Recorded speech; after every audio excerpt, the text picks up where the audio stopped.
Hopefully, now that it is week 2, you've all had a chance to download Photoshop and Illustrator to your computer, and maybe even have tried making sure that it opens and you can log in and Adobe is set and ready to go. As we jump into this second week, we're going to start talking about a basic introduction to working in Photoshop. We'll be talking about perception, gestalt, composition in our second lecture that I'll be giving on the second day of our class this week. And really your main focus is to start compositing for your 1 in 20 project. And the thing to keep in mind, in addition to the concept behind your project, is the fact that you're building this with an attentiveness to labeling your layers in Photoshop and utilizing effective practices in image sizing. We do not want to see any pixelation in these projects. We want to avoid pixelation at all costs because that's the single thing that's going to bring down your grade dramatically on the technical part of this assignment.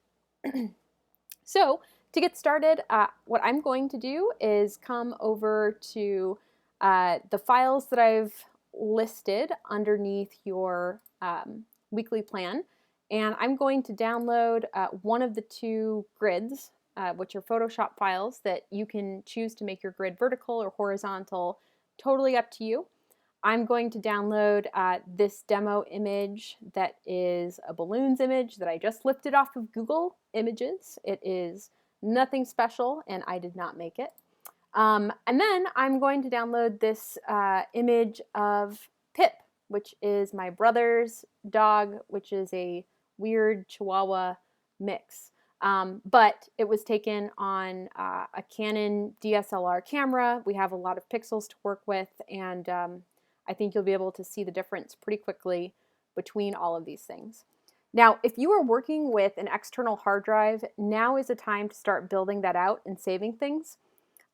If not, you might consider making a folder either on your desktop or on your drive, which contains all of your projects for this class. Obviously, I want you guys to be super organized as far as turning things into your artwork submissions folder through Google Drive, but you're going to want to get into a good habit and good practice of organizing files on your own hard drive or external hard drive as we move forward. So I'm not going to let these hang out in my downloads folder for too long because I'll forget about them and then I'll be like, why is my computer running out of space? Why do I have all these duplicate files? I am going to move them over to an Art 101 folder that I make on my hard drive, and I'll even call this Demo 1 Images to get started, and maybe I'll have another folder later down the line that's for my 1 in 20 project specifically, and then as I'm collecting images for other projects, that can start to build out. But highly, highly encourage you guys to get into a good organizational practice as soon as possible. So I'm going to transfer these, all of the things that I need for the demo over to this folder. So I have them there and my downloads are cleared out. So if I open up Photoshop, yours might take a little bit to load. I should have a screen that gives me the option of either creating a new file or opening a file. Now, there's a couple different ways that I can get started today. If I do hit open file, oops, don't want that. If I do hit open file in Photoshop, I can immediately go and find in my hard drive all of those images, and I can hold down my shift click button and I can click open, and they will all magically appear as tabs in Photoshop. If I wait for just a second, they should each pop up as their own tab here, which is really nice. The other thing that I can do if I want to quickly get these images into Photoshop but don't want to do as much clicking is while they're all highlighted in my folder on my hard drive, I can simply drop and drag them into the icon. Now again, this is if you have a Mac This will work really well if you have a PC. You might have your icon in a different place, but it will work if you drop and drag images into the icon. So I have all of them up as separate tabs. Now is the point in time where I would suggest you pause the video, make sure that you have a notebook to write down a few keyboard shortcuts as we work through this demo. The thing that I want to give to you, which is a very good gift, is the ability to work faster through these programs. And the best way to do that is by remembering and memorizing keyboard shortcuts. When we talk about using software and technology programs, whether you're doing image editing, whether you're doing compositing, you're making graphics, you're mixing and recording audio, the thing that all professionals want to do is speed up our workflow. So writing down those keyboard shortcuts is going to help you a ton. And I really encourage you guys, as you're working through these from home, to be cognizant about getting into the practice of not just saying you know what the shortcuts are, but actually using them as you're working through building out your imagery. As artists, we don't always have a lot of time, and the more time you can save, the faster you can work. If you're working on a project for a client, this is also just invaluable. So have your notebook, have your pen, and I will talk about these as we get there.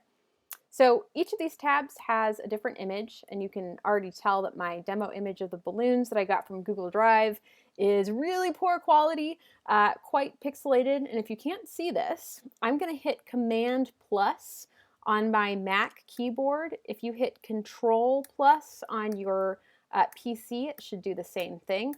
We're zooming in, and very quickly I can see how fast this image breaks down into little squares, which are pixels, the basic building blocks of a digital image. Pixels, and Photoshop is a pixel pushing program. If you guys were all sitting around me right now, I would pose the question, does anyone know what pixel stands for? And you would probably be like, what? It's an acronym? And I would be like, yeah, it actually, pixel stands for picture element. Picture element, because that's what digital images are composed of. By the way, Command plus is zoom in, Command minus is zoom out. And this holds true once we get to Illustrator as well. A lot of Adobe programs have similar keyboard shortcuts that allow you to work through them quickly without learning all new shortcuts. So if I do the same thing here with the Pip, she's so cute, right? Hit Command plus, you can see that the image breaks down as I zoom in. Oh, there we go. Far, far more slowly because I have more pixels. I have more information in the image. So I'm hitting Command minus, I'm getting out of it. And when we describe digital images, we typically refer to them as having resolution. And resolution is literally how many pixels we're looking at in the picture, or dots per inch, DPI. Now, you might see on a lot of my assignments that I'm requiring the DPI, or dots per inch, to be 300. And the reason for that is not arbitrary. Of course, if you're working with something like a web image or something that needs to load quickly on your portfolio website on Squarespace, you might use a resolution that's more like 72 dots per inch, which is more of a standard web image formatting. The reason why we use 300 dots per inch, and you can see in the grid vertical here, I've actually titled that 300 DPI, that's dots per inch. That is because that's what I'm going to be having you guys work within. Now, I am missing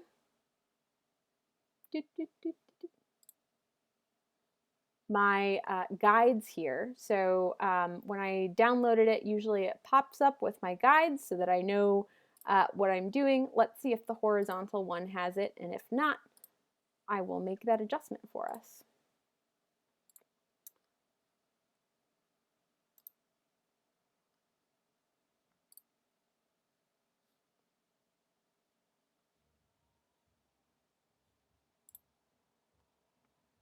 Cool. Well, it looks like I've lost my guides, but I do know that for the 1 in 20 project, I am going to have to create them. So I was just checking on something that surprised me here.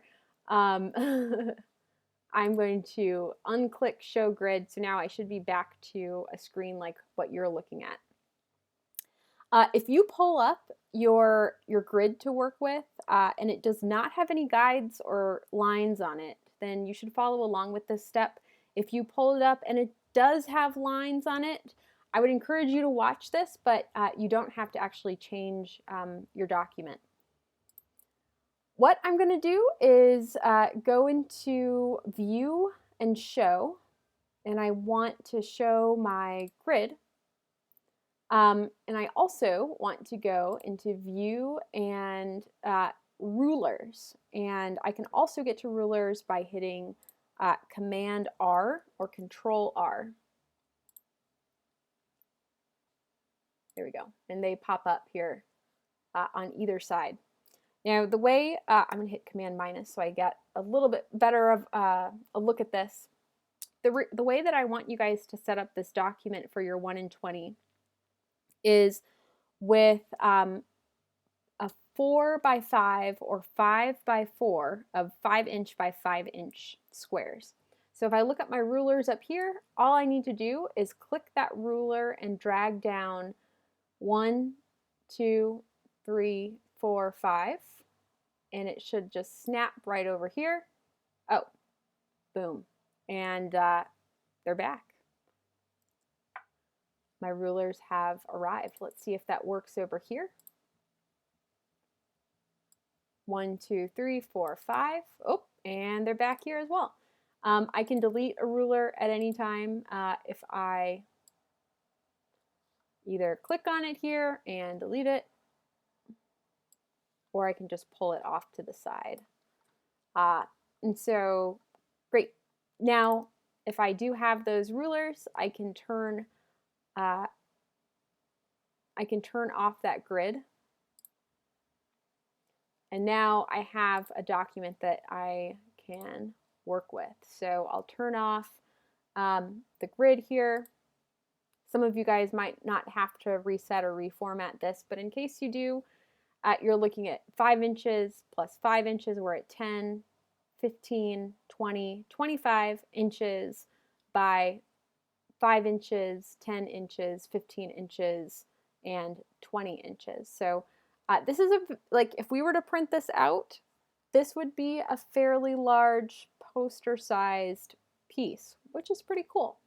And it is at 300 dpi, which is the resolution of a print document. If we were to be printing on large format printers, these documents would all be ready to go. If you want to have your work printed for yourself or to put up on your wall, you can send these to any professional print lab and they won't ask you questions because the document will already be set up for print resolution, which is great.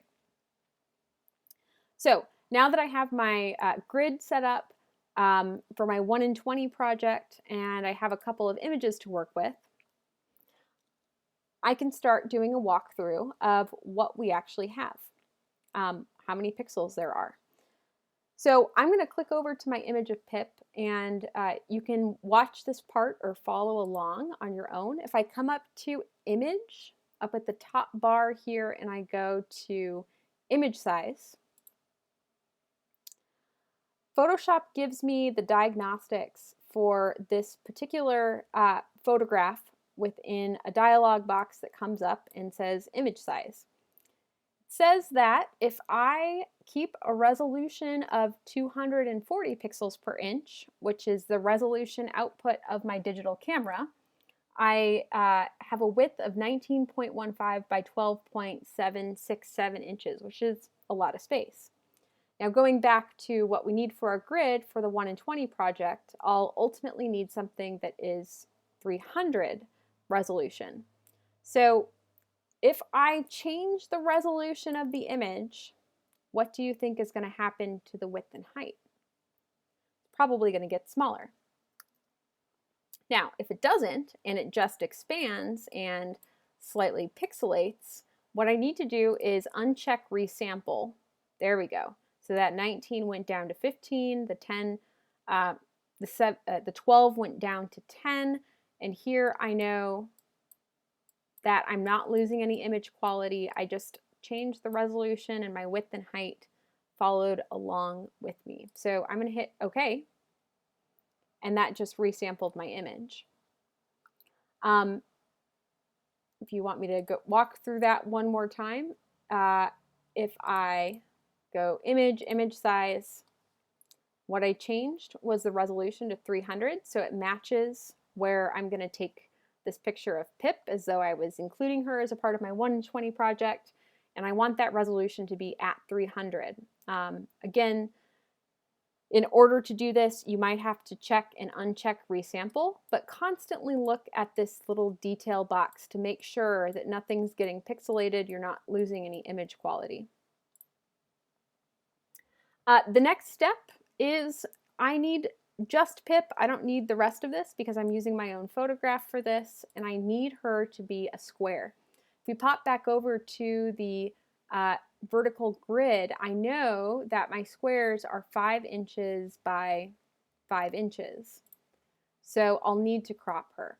Now, again, we don't exactly know how huge of an image frame we're actually working with. Something that's sort of the companion to image size is the ability to view your canvas size.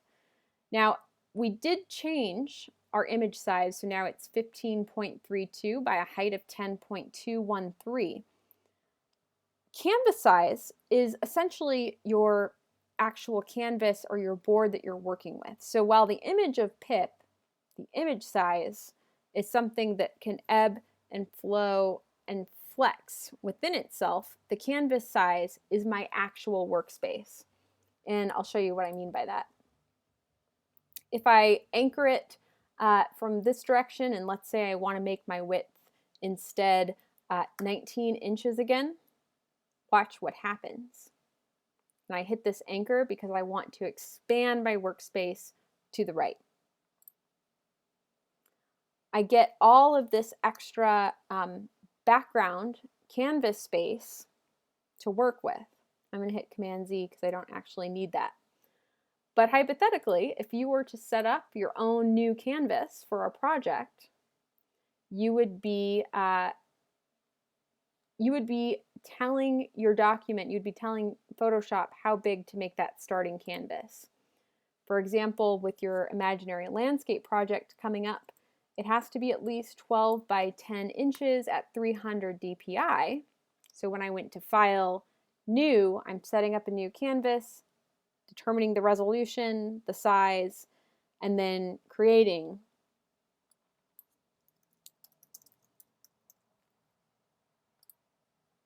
And it gives me this canvas exactly the way that the parameters request it in the assignment description.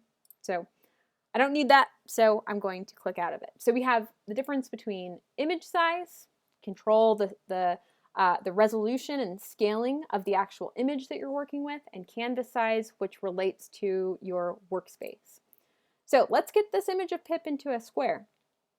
Well, the thing I need to do is crop it.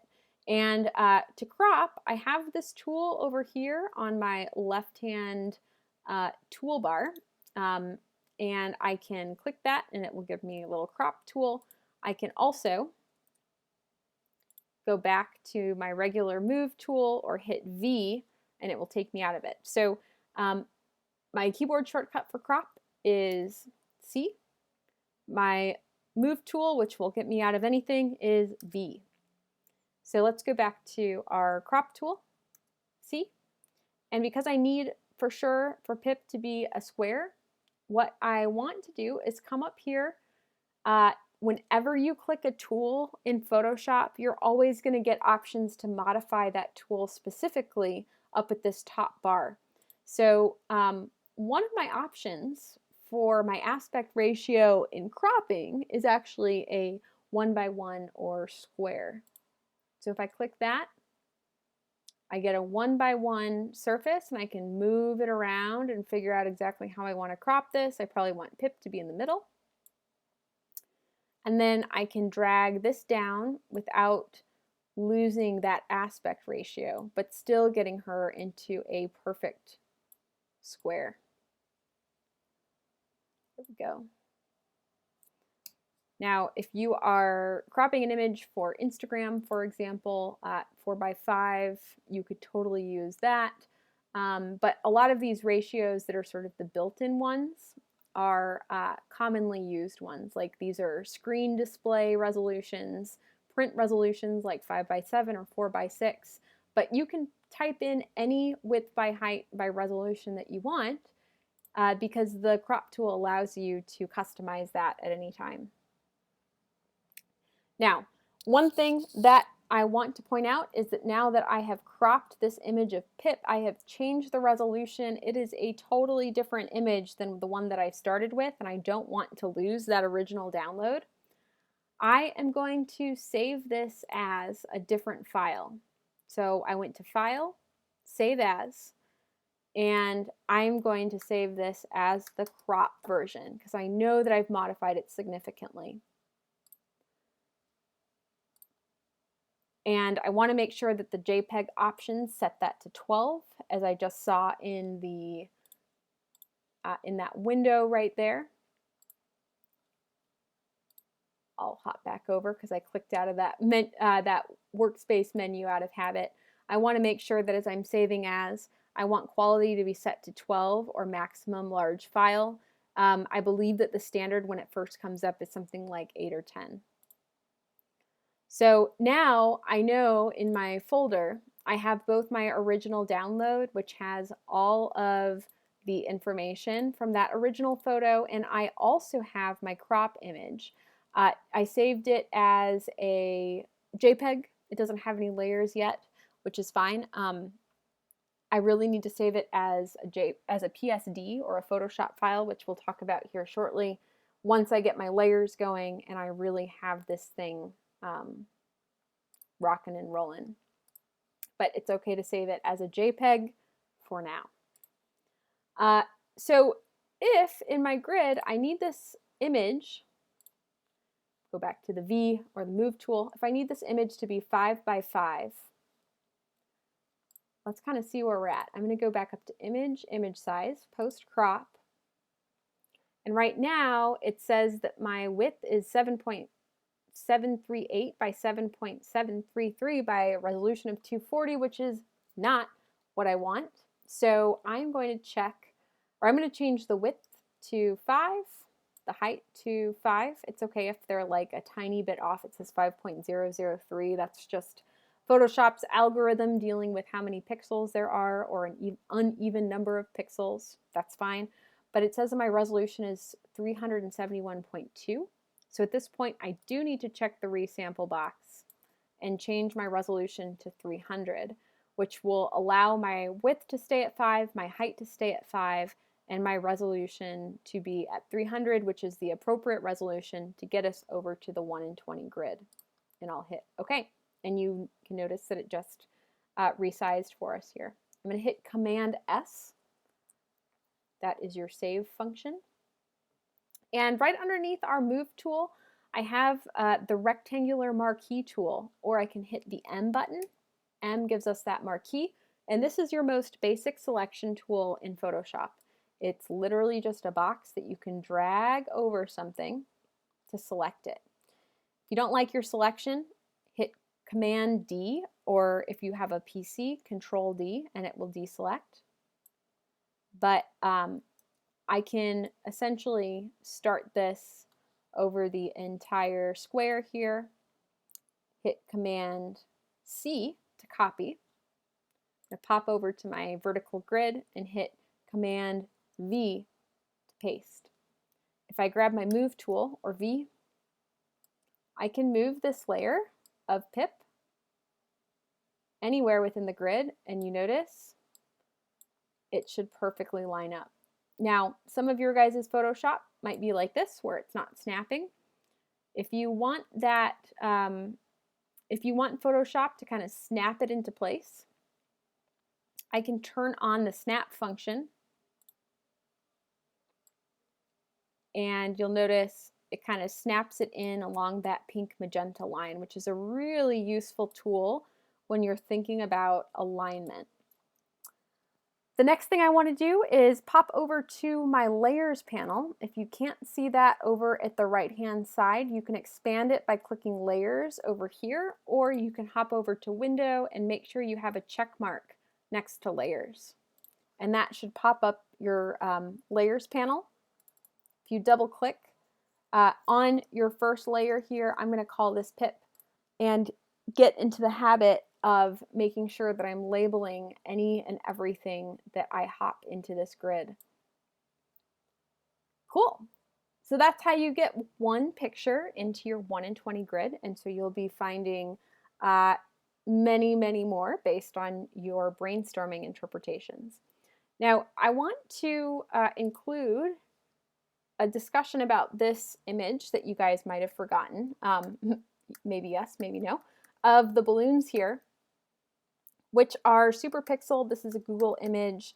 And surprisingly, or not surprisingly, most images that you're going to find on Google or on the internet that aren't, actually like great stock image content or aren't great photo content are actually not going to be sized super well. So if you pick an image and maybe it doesn't even look pixelated when you put it into Photoshop, you're going to be able to find out relatively quickly whether or not it's a good candidate for putting into your 1 in 20 grid. And the thing is, with image scaling, you can always scale down images when you're pushing around pixels. And if you have your notebook, I would write this down. You can always scale down, but you cannot scale up without losing image quality to some extent. You can always scale down, you can always compress an image, but you cannot scale up. And this is the issue that might come up if you try to use an internet image and you can't get it small enough. If I come up to image size on this balloons image, I can already see that as it was from the interwebs, it only had a resolution of 96.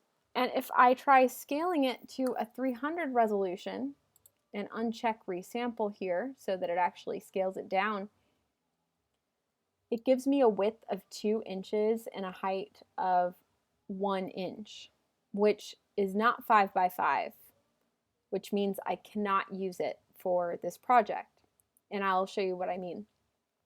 If I click OK, I'm going to grab my crop tool, 1 by 1 square. I'll grab my marquee tool by clicking M, drag this over the top of it, Command C to copy, go over to my grid, Command V to paste. Look how tiny that is. I cannot use that. Now, never ever do this. This is what causes pixelation. If I have this over here, oh my gosh, it is so tiny. And this is going to be an extreme example, but if there's even a little bit of pixelation, you really should not be working with that image. I'm going to call this balloons. Bad balloons. And I'm going to hit Command, hold down Command button. And if you're on a PC, hold down the Control button, Command or Control click right on that layer thumbnail here. And I get my marching little selection dots around it. If I go to Image, and then, Edit, Transform, and try to scale it up, I'm going to hold down the Option key to maintain my aspect ratio here. Oh boy. This is just not a good method for working on this. You do not want to scale up or down within the grid because it's just not going to line up perfectly. I really recommend that you do all of your cropping on your images outside so you know what that resolution is and you don't end up scaling up and trying to move things around, getting things to fit, because that is how you will end up with pixelation. As you're working through your layers tab, remember Command D to deselect. You can always move those layers around, change their place as you have more and more images included in your content. If you put something in and you decide you don't want it, what you can do is click on that image, like my balloons here, and drag them into the trash can. Just a quick drag into the trash here deletes that layer entirely, which is really useful. So that's how you're going to build up your 1 in 20 document. Once you get going, what I definitely would suggest you guys do is go up to File, Save As. And this time, now that we have some layers going, I want to make sure that I save it as a Photoshop document. And I will call this 1 in